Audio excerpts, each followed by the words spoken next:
RTI Live News. Ask for right. Parvathipuram Manyam జిల్లా సాలూరు పట్టణం TDP కార్యాలయం నేటి సంఘ ఎన్నికలకు ఉద్దేశించి కార్యకర్తలకు దిశానిర్దేశించిన గిరిజన సంక్షేమ శాఖ మంత్రి గుమ్మడి సంధ్యారాణి వైఎస్ జగన్మోహన్ రెడ్డిపై నిప్పులు చెరిగిన మంత్రి గుమ్మడి సంధ్యారాణి తమ అన్న ఒక వేదవా 1500 కోట్ల రూపాయలు కొట్టేశాడు అంటూ స్వయాన జగన్మోహన్ రెడ్డి చెల్లి షర్మిల వ్యాఖ్యానించారు. అతను డబ్బులు కొట్టేయలేదు అని తను నమ్ముకున్న బైబిల్ మీద ఒట్టేసి చెప్పమనండి అని తన చెల్లి షర్మిల వ్యాఖ్యానించారు. ఆ సొంత చెల్లి చిన్నప్పటి నుంచి కలిసి పెరిగిన చెల్లి మా అన్న ఎప్పుడు చిన్నప్పటి నుంచి అబద్ధాలు ఆడతాడు, మా అన్న ఎప్పుడు నిజం చెప్పడం అంటుంది. అలాంటిది ఈరోజు నువ్వు ఇన్ని కబుర్లు చెప్తున్నావే, నీ కబుర్లు ఎవరు తెలియదు అనుకుంటున్నావు? నిన్న అసలు ఆంధ్రప్రదేశ్ ప్రజలు చీకొట్టి పక్కకు నెట్టేసి కేవలం 11 సీట్లు ఏదో పొరపాటును వచ్చి నిన్ను పక్కకు తోసేస్తే ఇంకా నీకు బుద్ధి జ్ఞానం కూడా లేదు అంటే నువ్వు మర్చిపోని అడుగుతున్నాను నేను. ఎప్పటికీ కూడా అమెరికా సంస్థ నువ్వు డబ్బులు తీసుకున్నావు అని చెప్పింది. ఏమైనా చంద్రబాబు నాయుడు గారు చెప్పారా? లోకేష్ బాబు గారు చెప్పారా? లేదా పవన్ కళ్యాణ్ గారు చెప్పారా?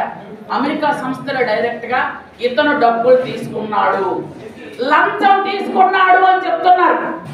చెప్తుంటే ఇతనే పెద్ద అసలట ఇతనికి సన్మానం చేయాలట, శాల్వాలు కప్పాలట. దేని బాబు సన్మానాలు శాల్వాలు దేనికి చేయాలి? సన్మానాలు శాల్వాలు 5 సంవత్సరాలు రాష్ట్రాన్ని సర్వనాశనం చేసినందుకు చెయ్యాలా? 5 సంవత్సరాలు కార్యకర్తల్ని ప్రజల్ని జైల్లో పెట్టి ఇబ్బందులు పెట్టినందుకు చెయ్యాలా? 5 సంవత్సరాలు కరెంట్ రేట్లు పెంచుతూ, బస్సు రేట్లు పెంచుతూ, అన్ని రేట్లు పెంచి నిత్యావసర వస్తువులు ధరలు పెంచినందుకు చేయాలా? దేనికి నీకు సన్మానం చేయాలి? అన్నిటికంటే ముఖ్యంగా తల్లిని మెడబెట్టి ఇంటికి బయట గెంటేసినందుకు సన్మానం చేయాలా? నీకు 2 చెల్లెల్ని అనాథల్లో వీధుల్లో పడేసినందుకు సన్మానం చేయాలా? దేనికి సన్మానం చేయాలి నీకు? నీ పక్కనే ఒక ఆడపిల్లని పాడు చేసి చంపేస్తే, నీ ప్యాలెస్ నీ తాడేపల్లి పంపు పక్కనే పడేస్తే కనీసం బయటకు వచ్చి చూడండి, నీకు సన్మానం చేయాలి. దేనికి సన్మానం చేయాలి? నీ జల్సా పథకాలకి రాష్ట్రాన్ని మొత్తం వాడుకున్నావు. జగన్ జల్సా పథకాలు ఎన్నున్నాయో చెప్పాలా? ఒక 4 చెప్పనా? జగన్ జల్సా పథకాలు ఈరోజు ప్యాలెస్లో పెన్నులు పేపర్లు కొనడానికి, జస్ట్ పెన్నులు పేపర్లు కొనడానికి 9,84,00,000 ఖర్చు అయింది వాళ్ళకి. ప్యాలెస్లో పెన్నులు పేపర్లు కొనడానికి. ఇవి జగన్ జల్సా పథకంలో ఒకటోది. అది. రెండోది, ప్యాలెస్లో ఐరన్ ఫెన్సింగ్ పెట్టించడానికి చుట్టూ 13 కోట్లు ఖర్చు అయ్యింది.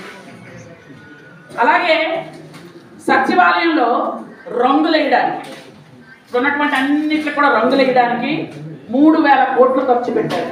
ఇవి జగన్ జల్సా పథకాలు. అలాగే మన పొలాల్లో సర్వే రాళ్ళు పాతారు చూశారు, దాని మీద ఫోటోలు అంటించుకున్నాడు కదా, దానికి 700 కోట్లు ఖర్చు పెట్టాడు. 700 కోట్లు అవి స్వాహా అయిపోయి. అలాగే ప్రకటనల పేరుతో కేవలం సాక్షి పేపర్కి ఇచ్చినటువంటి సొమ్మెంతో తెలుసా? 550 కోట్లు ఇచ్చాడు సాక్షి పేపర్కి, కేవలం ప్రకటనల కోసమే. అలాగే పట్టాదారు పాస్ పుస్తకాల మీద బాబు గారు ఫోటో వేశారు కదా, ఈ అందమైన సుందరమైన ముఖం, దానికోసం 13 కోట్ల రూపాయలు ఖర్చు పెట్టారు.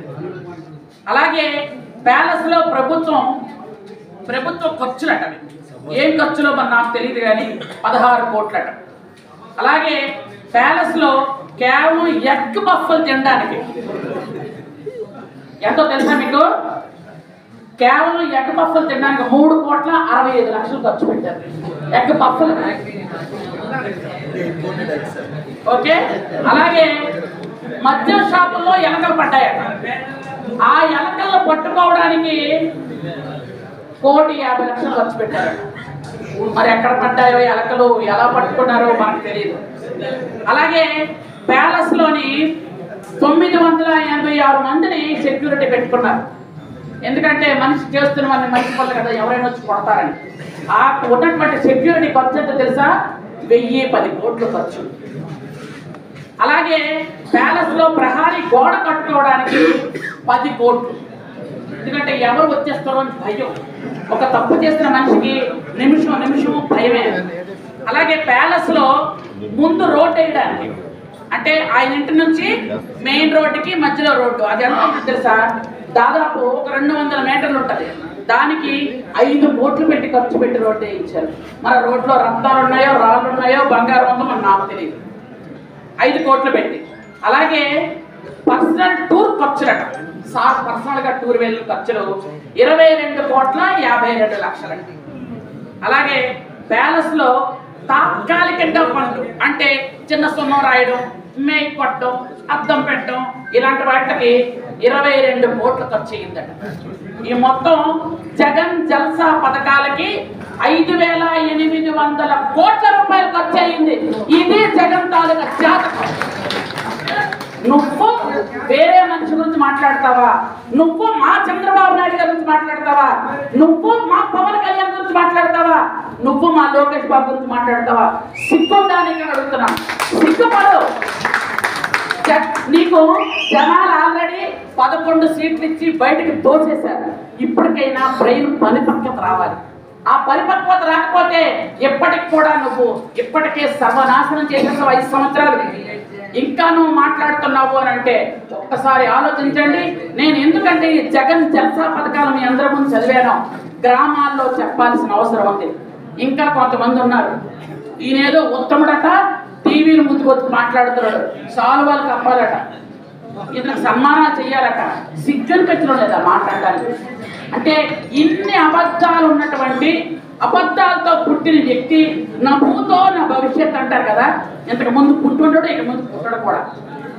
కాబట్టి ఇవన్నీ కూడా మన గ్రామాల్లో చెప్పాల్సిన అవసరం ఉంది.